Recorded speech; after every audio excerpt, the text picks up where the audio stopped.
Bonsoir Jean-Pierre Raffarin. Bonsoir à vous deux. Bon, on va avant de répondre à la question philosophique que vient de vous poser Claude, comment ramène-t-on la raison? Le Sénat, on démarre par là, il va à un rythme de sénateur sur la réforme des retraites. Vous êtes donc favorable au vote bloqué demandé par le gouvernement? C'est pas un vote bloqué, c'est une procédure spécifique où sur chaque amendement, on ne peut pas intervenir 10 fois, mais celui présente l'article, l'autre fait l'explication de vote. Donc je pense très franchement qu'on est 2 fois moins en nombre de députés, en sénateurs qu'en nombre de députés, et on a fait 2 fois plus de débats. Je pense qu'on maintenant, on a fait le tour des arguments. Les socialistes, ils n'ont pas envie de voter, ils n'avaient pas envie de voter hier, ils n'ont pas envie de voter aujourd'hui, ils n'auront pas envie de voter demain. Je pense que maintenant, on peut finaliser ce débat. En fait, le sujet des retraites, il est sur la table depuis 1993 avec Balladur, 95 avec Juppé, 2003 en effet avec mon gouvernement, 2007 avec François Fillon. Donc vous dites basta là. Maintenant, on connaît les arguments, on connaît la situation, il y a beaucoup plus de retraités, il y a beaucoup moins de cotisants, il faut trouver la solution de l'impasse. Le débat est sur la table depuis longtemps, on connaît la ligne, il faut maintenant l'appliquer. Martine Aubry parle d'un coup de force permanent en la matière avec cette procédure d'urgence. Écoutez, je pense que le Parti socialiste dans cette affaire n'est pas brillantissime. Il fait de la procédure au lieu de débattre du fond, de faire des propositions. Il nous dit simplement que sa proposition est d'ordre fiscal. Il voudra augmenter les impôts pour régler l'équation financière. Je trouve que le Parti socialiste dans cette affaire ne s'est pas grandi. Je pense qu'ils ont sans doute été pris, je ne sais si c'est par la vitesse ou par leur division interne, mais enfin, sur le fond des choses, je pense que viendra un moment où le Parti socialiste devra assumer, comme il l'a fait pour la réforme de 2003, il devra assumer ces réformes parce qu'elles sont nécessaires pour pérenniser le système par répartition. Claude ? Que fait la droite après le vote de cette réforme des retraites? Est-ce qu'il faut humilier les syndicats jusqu'au bout? Certainement pas. Alors leur tendre la main? Jamais humilié. Jamais humilié. C'est le cas aujourd'hui. En politique, ça ne sert à rien. En ce moment, on est dans une situation un peu difficile puisque, au fond, en effet, on a un calendrier qui fait que le débat au Parlement risquerait de désigner un vainqueur et un vaincu. Ça, c'est pas bien. Et donc, je pense qu'il faut que le gouvernement tende la main aux syndicats sur d'autres sujets, relance le dialogue social. Nous avons, par exemple... Sur quel sujet, par exemple, Jean-Pierre Raffarin? Je pense, par exemple, l'égalité salariale homme-femme. On a vu sur le dossier des retraites monter ce dossier. Parce qu'on s'est aperçu clairement que les retraites des femmes étaient largement insuffisantes. Pourquoi?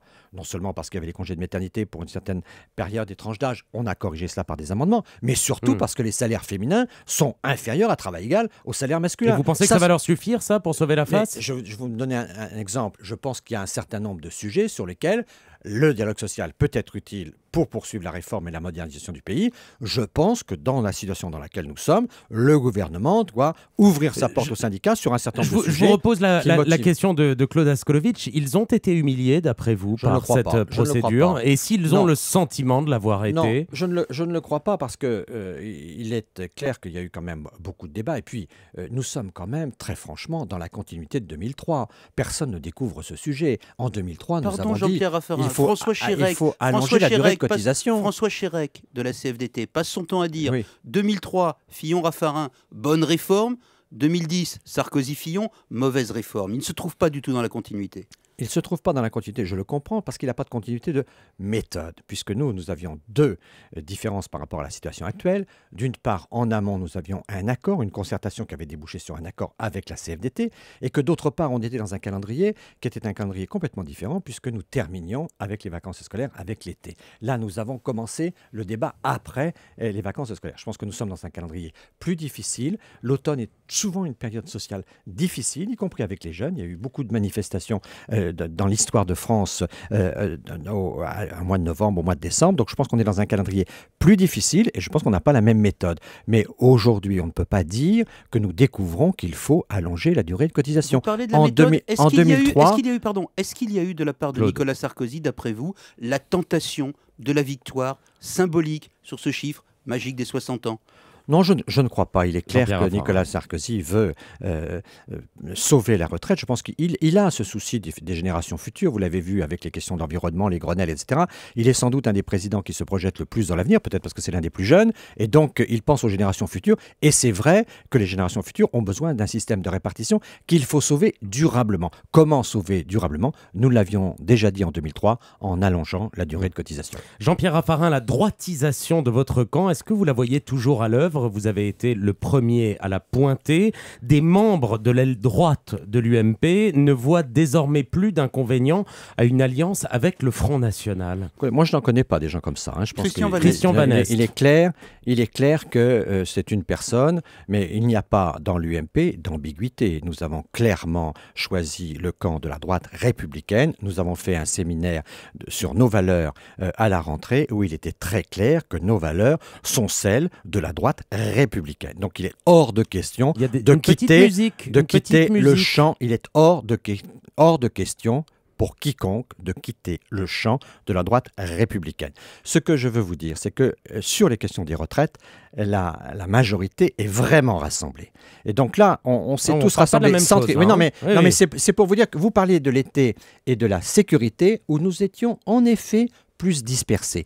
Sur le dossier des retraites, nous sommes rassemblés. Et je pense que Nicolas Sarkozy a rassemblé sa majorité. Et d'ailleurs, dans le conflit qui est actuel, si nous tenons par rapport à un autre conflit, par exemple le CPE, pourquoi le CPE, le gouvernement a-t-il été dans la situation de le retirer? C'est que sa majorité a fini par douter. La majorité sur le dossier des retraites est rassemblée. L'équipe Juppé, l'équipe Balladur, l'équipe Raffarin, l'équipe Fillon, toutes les équipes de la majorité ont travaillé ce dossier dans le même sens. Claude? Quand le député du Rhône, Philippe Meunier, demande l'expulsion des casseurs étrangers, il parle d'un agglomérat de prédateurs et d'islamistes. Est-ce que c'est un dur isolé ou est-ce qu'il représente quelque chose à droite? Ça en fait déjà deux avec Christian Vannest. Je pense que c'est un dur isolé. Je pense qu'il faut qu'on soit très attentif. C'est pour ça que j'ai fait ces remarques, car je pense qu'il faut qu'on fasse très attention à la cohésion sociale, qu'il faut faire très attention à notre discours politique, à notre capacité de rassemblement.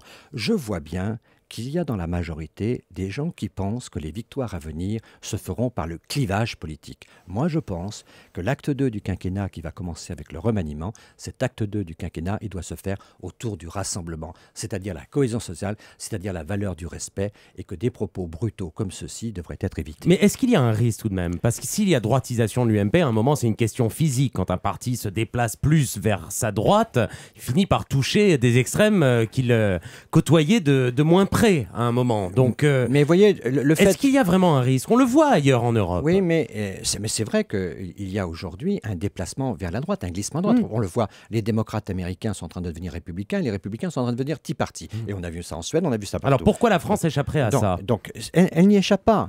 Mais c'est pour ça que nous devons veiller à ce que, notamment dans la majorité, l'héritage centriste de l'UMP, puisque l'UMP est composé de l'ex-UDF et de l'ex-RPR, et donc que cette pluralité, cette diversité doit exister. C'est pour ça que de temps en temps, vous m'entendez exprimer une petite musique qui est un peu différente, parce que je tiens vraiment à la diversité et que les valeurs du centre sont aujourd'hui les valeurs de l'UMP et elles doivent exister. Et j'apprécie que Jean-Louis Borloo porte un peu ces idées-là aujourd'hui au sein aussi de l'UMP. Voilà, le nom a été dit. Voilà, dernière question, Claude. Vous avez anticipé ma question. Samedi, vous serez avec Nicolas Sarkozy. Je finis par vous connaître à force de vous lire et de vous entendre. Mon Dieu, samedi, vous serez avec Nicolas Sarkozy. Je suis flatté au sommet de la francophonie, donc vous lui direz, Nicolas, pour moi, c'est Jean-Louis.